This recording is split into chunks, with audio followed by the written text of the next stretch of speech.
IAI YPPWI Surabaya.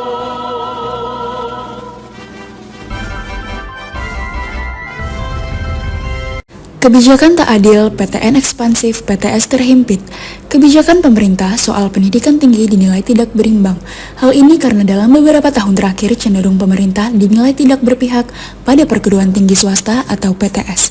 Kritik ini menguat seiring dengan semakin masifnya penerimaan mahasiswa baru di perguruan tinggi negeri atau PTN, yang dinilai mempersempit ruang gerak PTS dalam mendapatkan calon mahasiswa. Fenomena ini terlihat dari meningkatnya kuota penerimaan mahasiswa di PTN melalui berbagai jalur, baik seleksi nasional berbasis prestasi maupun tes tertulis. Di sisi lain, PTN juga diberi keleluasaan melakukan sosialisasi dan promosi langsung ke sekolah-sekolah menengah yang sebelumnya menjadi ruang strategis bagi PTS untuk menjaring calon mahasiswa. Dr. Bahrul Ulum, MPI, mengungkapkan bahwa kondisi tersebut menciptakan persaingan yang tidak seimbang. PTN memiliki legitimasi negara, dukungan anggaran, dan sekarang juga akses promosi langsung ke sekolah. Sementara kami di PTS harus berjuang dengan sumber daya terbatas, ujarnya. Data menunjukkan bahwa sebagian besar lulusan SMA atau SMK masih menjadikan PTN sebagai pilihan utama. Hal ini tidak lepas dari persepsi masyarakat yang menganggap PTN lebih berkualitas dan lebih terjangkau secara biaya, terutama dengan adanya berbagai skema subsidi pendidikan. Dr. Alwi Mudofar MPDI, Wakil Rektor 1 IAI Riyadhul Mujahidin Ngabar Ponorogo, menilai bahwa keberpihakan yang terlalu besar pada PTN justru berpotensi merusak ekosistem pendidikan tinggi nasional.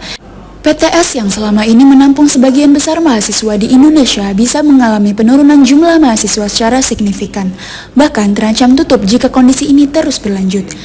PTS memiliki peran vital dalam memperluas akses pendidikan tinggi. Jika mereka melemah, maka daya tampung nasional justru bisa terganggu, kata Alwi.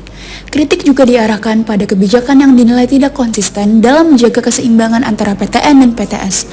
Di satu sisi, pemerintah mendorong peningkatan angka partisipasi kasar atau APK pendidikan tinggi, namun di sisi lain memberikan ruang yang terlalu besar bagi PTN untuk menyerap mahasiswa secara masif.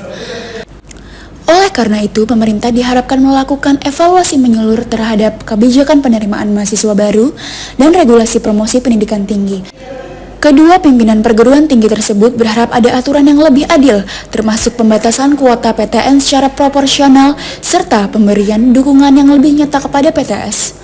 Hal ini muncul dalam diskusi antara pimpinan IAI YPBWI Surabaya dan IAI Riyadhul Mujahidin dalam rangka penandatanganan Memorandum of Understanding atau MOU sebagai bentuk komitmen bersama dalam menjalin kerjasama yang berkelanjutan. Kesepakatan ini mencakup berbagai aspek, mulai dari perkembangan akademik, penelitian, pengabdian kepada masyarakat, hingga pertukaran sumber daya dan peningkatan kualitas pendidikan.